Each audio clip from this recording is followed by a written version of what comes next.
Hello there and welcome back to some more Gran Turismo 2 Project A-Spec. It's been a while since we checked in on the fantastic Project A-Spec mod, but we're here today because thanks to the latest update, there's another new addition to the Renault showroom. It's not a different version of the fantastic Renault Sport Spider, it's the original Twingo, the first generation Renault Twingo, indeed in its 93 original launch specification, so it comes in the original 4 colours. What a fantastic vehicle. A car that you never knew you quite wanted in GT2, and now you've seen it and you wondered how you could possibly live without it.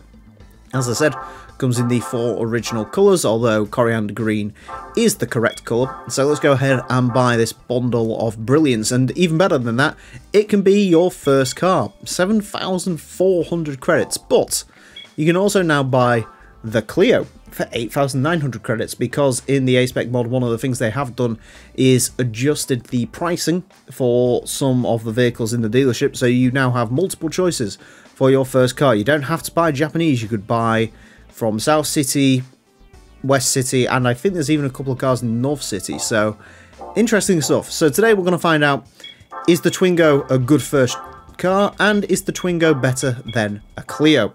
Well, we're going to go to Rome Short with our standard one to find out.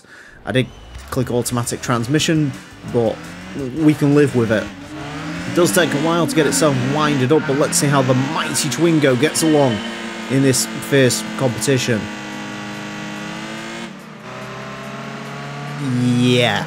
So the Twingo's not quick. As it turns out, the Twingo is not quick. All 57 of its horsepowers aren't really enough. 0 to 60 in about 16 seconds, and the entire field has gone all the way down the road.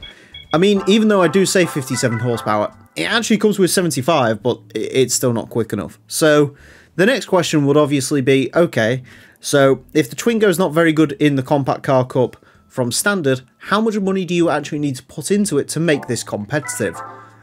Well, here's one I built earlier.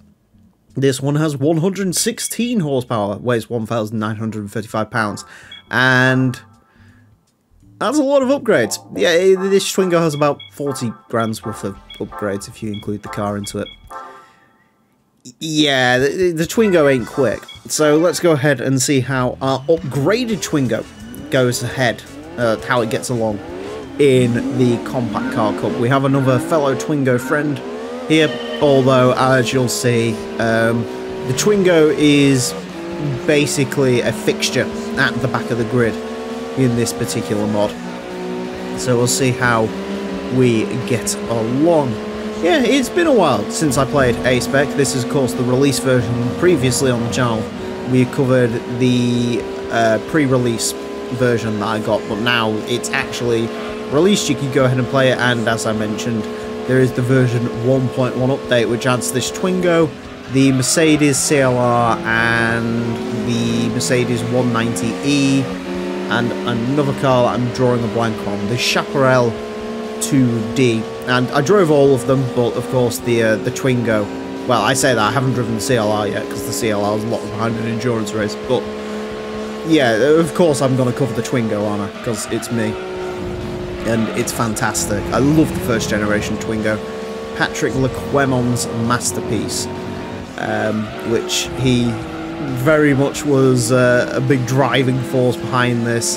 He even picked out the colours, which there's a fantastic video, by Big Car, which indeed features an interview with the man who designed it, and you should go watch that if you want to know a little bit more about the Twingo. But yeah, as you saw from standard, it's 40-year-old Renault engine, and well, look at it, it's not going to be quick, is it? Let's be honest. So this one is a little bit quicker, although not that much. The problem with the Compact Car Cup slightly is the AI is extremely good at Rome Short, so that does definitely play into their hands. There's a Volkswagen Polo here as well. That's another car available in the mod. That's one that crosses between GT2 Plus and this, but my favourite thing in this mod is you can actually go to the dealership and buy it, which I think is something GT2 Plus really does lack in. I wish a lot more cars would dealership in that.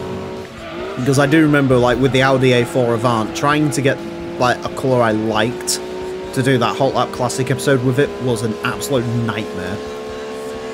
So, as you can see, despite putting 40 grand into a Twingo, it's still not the quickest thing in the world when it comes to these races, which I guess is hardly surprising, but I would expect a little bit more from it. I'm not going to lie, but those are the ropes, those are the ropes. Let's go to Seattle. The AI is a little bit slower at Seattle, so hopefully we should bode a bit better here. There's a Twingo leading the field, a green Twingo, which again is the best colour. This yellow is also magnificent. In fairness, all of the colours for the the Twingo. I'm sorry if I call this a Clio, by the way, at any point, although it is basically a Clio. Yeah. All the colours for the Twingo are fantastic, but that is the most fantastical of all the colours. So, interestingly, a couple of differences from the last time we played A-Spec to now. It actually has a custom soundtrack in it, which I think is really, really cool. And I do have to admit, in terms of the songs they've decided to place in it, yeah, they've done a really good job of deciding the music in this one. And of course, at the moment we've got Metallica playing, which hopefully you can't hear, because otherwise the copyright will not be happy. But there's some Metallica, Feeder, Beastie Boys, Sabotage is in there. There's some really good, strong options for music, and even some that's a little bit lesser known. I guess this is more like if Gran Turismo 2 had the soundtrack that they really wanted for the game, as opposed to the random sort of hodgepodge soundtrack it does feel like this game has. I know, obviously, you know, the game's soundtrack is iconic. The North American one's probably the more iconic, but there's some of the choices they made, you know, are definitely more on the interesting side. Q sex type thing, which is interesting to say the least. I like that song, don't get me wrong, but I don't think it should be in a free and up racing game. But anyways, let's go ahead and see if we can dive down the inside of some of these. There's the Lupo. The Lupo is another car that you can buy straight away from the start. I will say some of the pricing is a little bit weird, so they've adjusted the pricing of a lot of the small hatchbacks. So you can buy like a Peugeot 106, a Volkswagen Lupo, obviously the Clio and the Twingo, which we've seen, but you can't get the Punto. The Punto's 22 grand, so I find that a little bit odd. I'd probably have adjusted the Punto as well, probably made them all about the same price. There's also some, like with the Audis. I know Audis are very expensive in the base game, but you can get like an S4 for 30 grand, which is a ridiculous amount of car for the money, really. You know, that's a car which... We're not going to beat this Lupo, I can't believe that. We're going to lose to a Lupo. The worst bit is I've done this race a number of times now, and that's the second time I've lost that, even though in testing usually I win. But that just gives you an idea of how not brilliant the Twingo is, because even though I've got all this money put into it, I still can't win that race, which is interesting. Okay, the last race at Autumn Ring. What you obviously are really all here for is to see what a max upgraded Twingo looks like. And here's one I prepared earlier. 155 horsepower, 1,895 pounds. It is a fully upgraded Twingo. Admittedly, those figures still aren't that strong, are they? Well, what did you expect? It's Twingo. This is what I kind of like about A-Spec. If it was me or you developing this game, you would let the Twingo have a turbocharger. More specifically, you'd probably let it have a Stage 4 turbocharger and get it to make about 400 horsepower. Admittedly, with some of the hatchbacks in this game, that's not entirely out of reality for polyphony, but that's what we would have done. But the A-Spec guys are like, no, it's a Twingo. It's not going to be an absolute racing god, unless it's the HKS Twingo, which unfortunately does not exist in Project A-Spec. Although I do know one of the devs has got a version of it. If you would like to submit that to the Hot Lap Classic, that would be, you know, we could get something worked out. You know, maybe wait until the Escudo goes round and then we can have a real good comparison between the Twingo and the Escudo, but there you go. But yeah, no, so they've actually looked at this and kept it authentic.